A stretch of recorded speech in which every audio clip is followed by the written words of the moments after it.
नमस्कार दोस्तों, मैं डॉक्टर अरुण सिंह, मैं गैस्ट्रोएंटरोलॉजिस्ट हूँ अपोलो सेज हॉस्पिटल भोपाल में।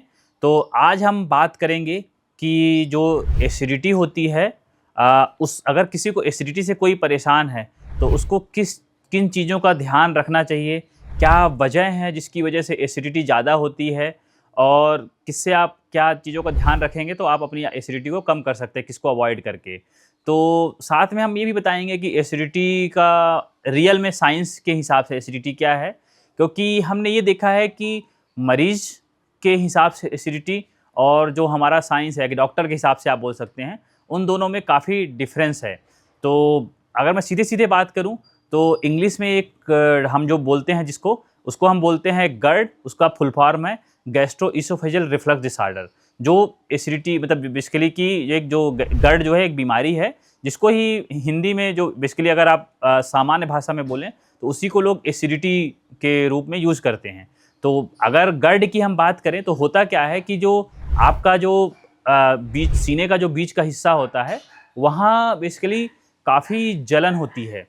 बेसिकली उसको एसिडिटी मतलब burning sensation at the retrosternal area, जो ये एरिया है आपका, यहाँ पर आपको काफ़ी जलन होती है, जिसको एसिडिटी बोलते हैं। उसके साथ साथ खाना मुंह में आ जाता है और या कि कुछ लोग को बहुत सारी डकारें बहुत ज़्यादा आती हैं, तो ये एसिडिटी है। अब ये है कि एसिडिटी में होता क्या है, तो इसके कुछ हैं कारण हैं, जो कुछ एनाटॉमिकल कारण हैं, मतलब जो आपके शरीर की बनावट के साथ ही आए हैं, जैसे जिसको हम हाइटस हर्निया बोलते हैं।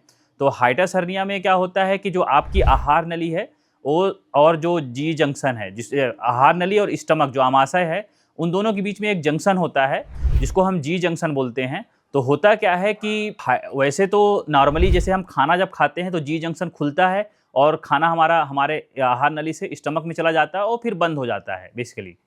परंतु हाइटस हर्निया में क्या होता है कि किसी वजह से जिसको बंद करने के जो तरीके हैं हमारे शरीर में हैं, जो बहुत सारे सिस्टम हैं, उनमें किसी में प्रॉब्लम आ जाती है, मसल लूज़ हो जाती है, तो वो ढीला हो जाता है, जिसको हम लैक्स एलियस बोलते हैं। इसके अलावा कुछ ऐसे कारण हैं जो आपकी लाइफ़स्टाइल की वजह से होते हैं। जैसे क्या हुआ कि अगर कोई बहुत ज़्यादा स्मोकिंग करता है, तो उसकी वजह से ज़्यादा एसिड रिलीज़ होता है और वो उनको भी ये परेशानियाँ होती हैं। या कि दूसरी बात और है कि अल्कोहल है, अगर आप ज़्यादा अल्कोहल कंज्यूम कर रहे हैं, तो उसकी वजह से प्रॉब्लम होती है। फिर क्या है कि चाय और जो कॉफ़ी है, इसका अगर इंटेक आप काफ़ी ज़्यादा मात्रा में कर रहे हैं, तो ये भी एसिडिटी को बढ़ावा देते हैं। फिर अगर कोई तनाव में रह रहा है काफ़ी ज़्यादा और फिजिकल एक्टिविटी बिल्कुल भी नहीं है, तो ये सारी चीज़ें भी मतलब एसिडिटी को बढ़ावा देती हैं। फिर क्या होता है कि जैसे मान लीजिए किसी को हाइटस हर्निया है और हाइटस हर्निया के मरीज़ जैसे खाना खाए और खाना खाने के बाद तुरंत बाद लेट जाते हैं, तो उसमें भी प्रॉब्लम होती है। तो ये कई सारे कारण हैं जिसकी वजह से एसिडिटी ज़्यादा होती है। और फिर इसके अलावा क्या है कि अगर कुछ लोग क्या है कि किसी वजह से खाली पेट की जो दवाइयाँ हैं उसको चालू करते, जो एसिडिटी की इलाज के लिए की जाती है। तो लेकिन क्या होता है कि अगर आपको जितनी ज़रूरत थी उससे लंबे समय तक आप उसको कंज्यूम करते रहते हैं, तो फिर जब जब भी बंद करेंगे आप, तो उसको रिबाउंड एसिड प्रोडक्शन हम बोलते हैं। तो आपको ऐसा समझिए कि आपकी मेडिसिन लंबे समय तक लेने की वजह से आपको प्रॉब्लम हुई। इसलिए अगर किसी को ऐसा डॉक्टर ने, जैसे आपने किसी गैस्ट्रोएंटरोलॉजिस्ट को कंसल्ट किया, उन्होंने देखा और आपके इंडोस्कोपी किया और आपके आहार नली और स्टमक में ऐसी कोई हमको एबनॉर्मलिटी नहीं मिली, तो आप दवाइयों को ऐसे लंबे समय तक बिना किसी डॉक्टर की सलाह के कंज्यूम ना करें।